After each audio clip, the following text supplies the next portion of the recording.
Good morning, welcome to CATEX TV. My name is Frank Fortunato. Today is Thursday, May 22nd, 2014. We would just note that this coming Monday is a national holiday in both the United States and the United Kingdom, and there will be no broadcast. It is Memorial Day in the U.S.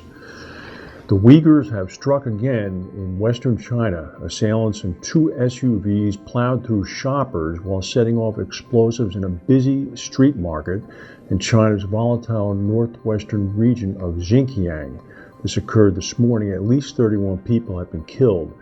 The attack in the city of Urumqi was the bloodiest in a series of violent incidents that Chinese authorities have blamed on radical separatists from the country's Muslim Uyghur minority. Apparently, the two vehicles crashed through barriers at a little bit before 8 o'clock this morning and drove right into crowds of people while setting off explosives. The SUVs then crashed head-on, and one of them exploded. An eyewitness said that there appeared to be a dozen blasts in all.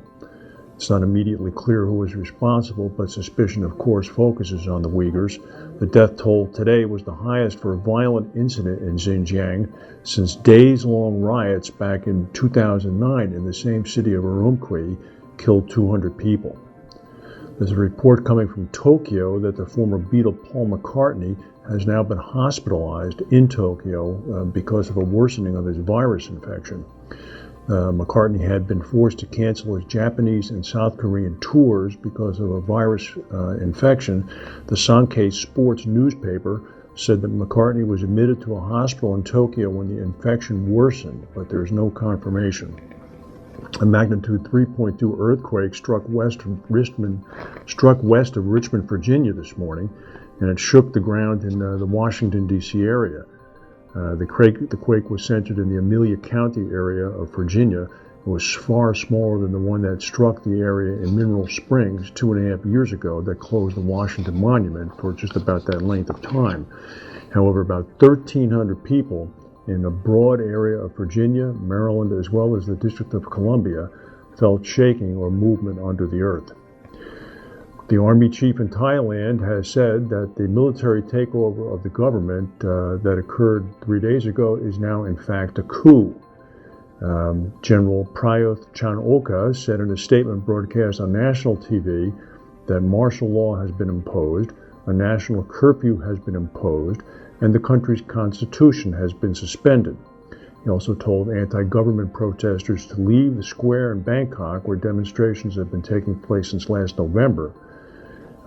He has also issued several new edicts upon the country, including one that bans media that may incite conflict or unrest. He cited at least 14 partisan TV networks that have now been closed, as well as 3,000 unlicensed community radio stations, which have also been closed. The general is meeting with the political parties as we speak in an attempt to try to resuscitate normal political life. Yesterday in Oak Brook, Illinois, at the global headquarters of the McDonald's Corporation, 101 protesters were arrested. The annual general meeting of McDonald's is scheduled to begin today. The protesters were protesting the day before. They were labor activists. They were chanting things such as, "Hey McDonald's, you can't hide, we can see your greedy side." Also, "No Big Macs, no fries, make our wages supersize." The workers were joining forces with unions worldwide to ask for better pay and working conditions. 101 of them ignored the police orders to disperse, and they were arrested. There have been some political developments in Bermuda that we've been watching. The Prime Minister, the Premier Craig Cannonier, has resigned. He resigned earlier this week. Apparently, it was a result of a scandal that's being called locally Jetgate, has to do with a development project. Apparently, a new bit of news surfaced. The business associate of the former Premier Cannonier, who traveled on a government-funded trip to meet the American developer Nathan Landau, had previously been employed by Landau. The source at a series of weekend meetings between the Premier, the Attorney General, and the Tourism Minister, and Mr. Landau, as well as this individual, Stephen DaCosta, said that although the Premier was aware of DaCosta's previous employment by Landau, the Attorney General and the Tourism Minister were not. Mr. Cannoneer said that he had instructed Mr. DaCosta to put a stop to the employment relationship with Landau. The Royal Gazette is saying today that both cabinet members, the Attorney General and the Tourism Minister, are shocked when they learned that Mr. Cannoneer had permitted Mr. DaCosta to be present in a meeting with the developer who had previously employed him. There'll be more on this. And under the heading, how can this possibly be a good idea? If you've been to the movies in the United States recently, you know that it's impossible to listen to a movie in quiet. There's too much noise. There's usually a bit of a ruckus.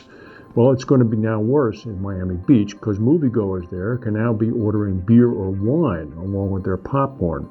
The Miami Herald is reporting that county commissioners agreed last night to allow movie theaters to sell booze. The ordinance impacts theaters on the beach's famed Lincoln Road.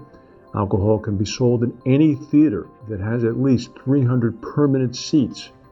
That's probably just about all of them.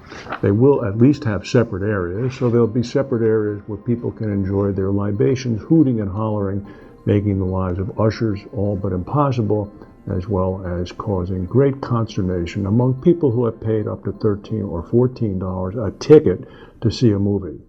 Bad idea. That's the news for today. If we have any breaking news, we'll come back and tell you. Thank you for watching, and we'll see you tomorrow.